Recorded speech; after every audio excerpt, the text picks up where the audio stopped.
সুজলা সুফলা শস্য শ্যামলা বাংলাদেশে অনেক কিছুই আছে, কিন্তু কিছু গ্যাস এবং সামান্য কয়লা ছাড়া খনিজ সম্পদ তেমন কিছু নেই।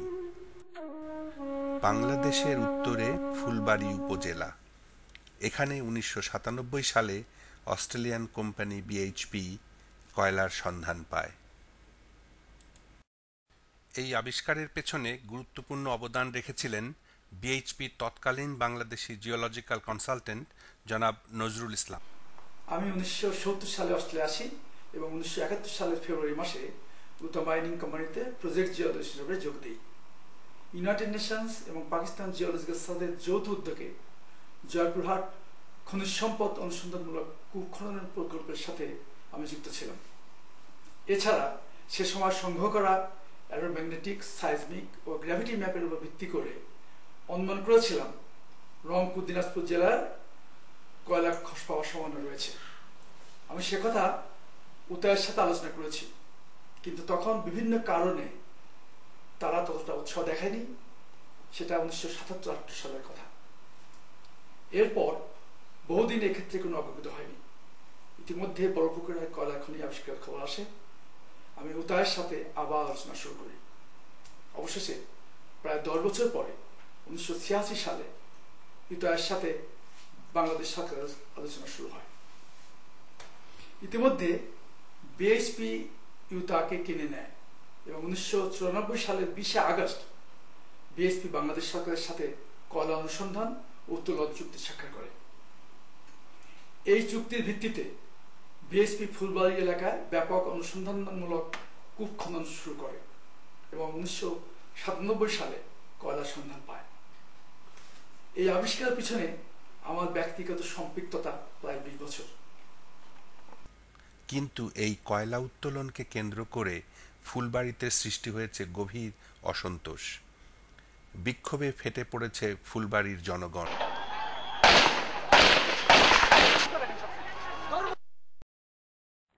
বিডিআরের গুলিতে ঝরে গেছে ৫টি তরতাজা প্রাণ।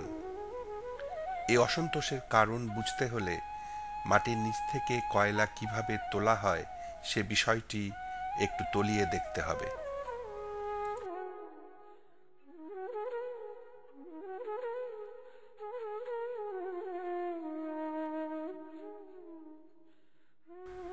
সাধারণত দুইভাবে মাটির নিচ থেকে কয়লা তোলা হয়ে থাকে: ওপেন কাট বা উন্মুক্ত খনন এবং আন্ডারগ্রাউন্ড বা সুড়ঙ্গের মাধ্যমে।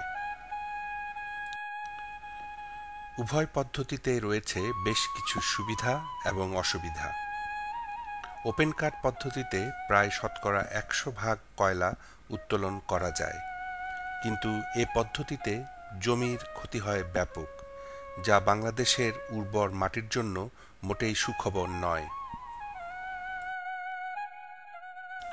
সুড়ঙ্গ পদ্ধতিতে জমি নষ্ট হয় খুব সামান্য, কিন্তু এ প্রক্রিয়ায় মজুদ কয়লার অর্ধেকেরও কম উত্তোলন করা সম্ভব হয়। এছাড়াও রয়েছে পরিবেশগত সমস্যা। ওপেন কাট পদ্ধতিতে কয়লা তোলা শেষে যে লেক সৃষ্টি হয় তার পানি থাকে দূষিত। বাংলাদেশের মতো খাল-বিল, নদী-নালার দেশে তা ব্যাপক সমস্যা সৃষ্টি করতে পারে। অন্যদিকে আন্ডারগ্রাউন্ড পদ্ধতিতেও রয়েছে ভূমিধসের ঝুঁকি। সম্প্রতি জাহাঙ্গীরনগর বিশ্ববিদ্যালয়ের অর্থনীতি বিভাগের প্রফেসর আনু মোহাম্মদ অস্ট্রেলিয়া আসেন। কয়লা খনির নামে বাংলাদেশের পরিবেশ মারাত্মক ঝুঁকির দিকে ঠেলে না দেবার সপক্ষে জনমত সৃষ্টির জন্য তিনি সিডনি, ব্রিসবেন, ক্যানবেরা, কাটুম্বা, মাজলব্রুক, নিউক্যাসল এবং মেলবোর্নের বিভিন্ন ফোরামে বক্তব্য রাখেন। এই কয়লা যে পদ্ধতি উত্তোলন করা হবে, উন্মুক্ত খনন পদ্ধতি, সেটার কারণে যে সোশ্যাল এবং এনভায়রনমেন্টাল কস্ট আছে কিংবা হিউম্যান কস্ট আছে, সেটা হচ্ছে অনেক বেশি। যার মধ্যে একটা প্রধান কথা হচ্ছে যে ওই অঞ্চল, উত্তরবঙ্গের সেই অঞ্চলটি হচ্ছে বাংলাদেশের অন্যান্য অঞ্চলের মতো নয়। সেখানে বন্যা এবং প্রাকৃতিক দুর্যোগ তুলনামূলকভাবে কম হয়। তার ফলে ওই অঞ্চলে 3 ফসলি জমি বেশি।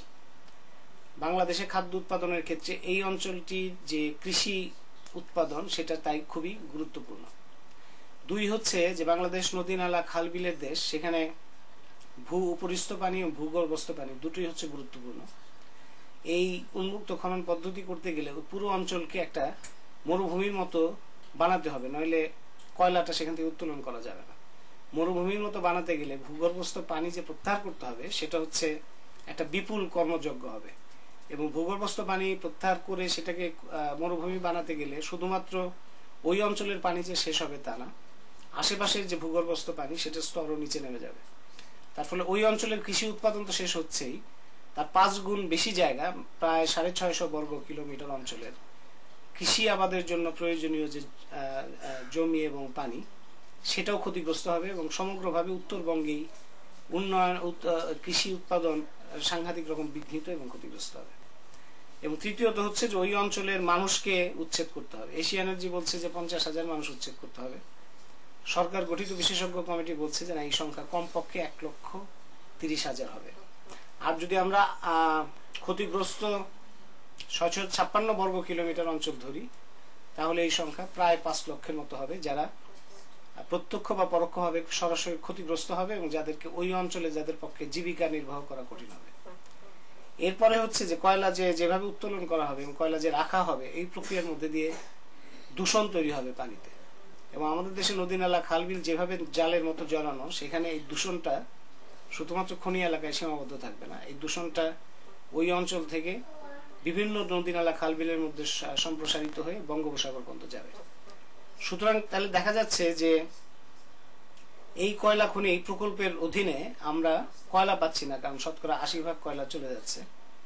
আমাদের কৃষি জমি ধ্বংস হচ্ছে, আমাদের ভূ উপরিস্থ এবং ভূগর্ভস্থ পানি কিছু অঞ্চল মরুকরণ হচ্ছে এবং বাকি অঞ্চলে ভূগর্ভস্থ পানির স্তর সাংঘাতিকভাবে নেমে যাচ্ছে। আবার পানি সেই দূষণ হয়ে সারা দেশের পানি ব্যবস্থা বিনষ্ট হচ্ছে, এবং একই সঙ্গে ওই অঞ্চলে কিছু বন আছে, সেই বনগুলিও ধ্বংসপ্রাপ্ত হবে। আর সর্বোপরি যে কয়লাটা রপ্তানি করা হবে, সেই কয়লা রপ্তানি করা হবে সুন্দরবন হয়ে, উত্তরবঙ্গ থেকে দক্ষিণবঙ্গে সুন্দরবনে এসে কয়লা রপ্তানি করা হবে। তার ফলে সুন্দরবন, আমাদের সর্বশেষ বন, সেটাও ধ্বংসপ্রাপ্ত হবে। তার মানে আমাদের কয়লাও যাচ্ছে, মানুষ বিপর্যস্ত হচ্ছে, জমি যাচ্ছে, খাদ্য নিরাপত্তা বিঘ্নিত হচ্ছে, জ্বালানি নিরাপত্তাও থাকছে না, খাদ্য নিরাপত্তাও থাকছে না, এবং জননিরাপত্তাও থাকছে না। বাংলাদেশের জন্য ভালো কিছু করার উদ্দেশ্যে আমি উতাও পরে বিএসপিকে বাংলাদেশে নিয়ে গিয়েছিলাম। তারা ফুলবাড়িতে কয়লার সন্ধান পায়। খরচ এবং বিভিন্ন কারিগরি অসুবিধার কারণে বিএসপি আন্ডারগ্রাউন্ড মাইনিং এ উৎসাহী ছিল না। ফুলবাড়ির কয়লা 150 থেকে 280 মিটারেরও বেশি গভীরে আছে। এত নিচের কয়লা ওপেন কাট পদ্ধতিতে তোলা পরিবেশের জন্য ঝুঁকিপূর্ণ, বিশেষ করে বাংলাদেশের মতো নদী নালা দেশে। তাই মিলিয়ন মিলিয়ন ডলার খরচ করে কয়লা আবিষ্কারের পরেও বিএসপি এই প্রকল্প থেকে সরে আসে। কিন্তু অত্যন্ত দুঃখের বিষয়, আজ এশিয়া এনার্জি সেই ওপেন কাট পদ্ধতিতেই কয়লা তুলতে চায়। একজন কোল জিওলজিস্ট হিসাবে আমি জানি বাংলাদেশের জন্য এর পরিণতি হবে ভয়াবহ।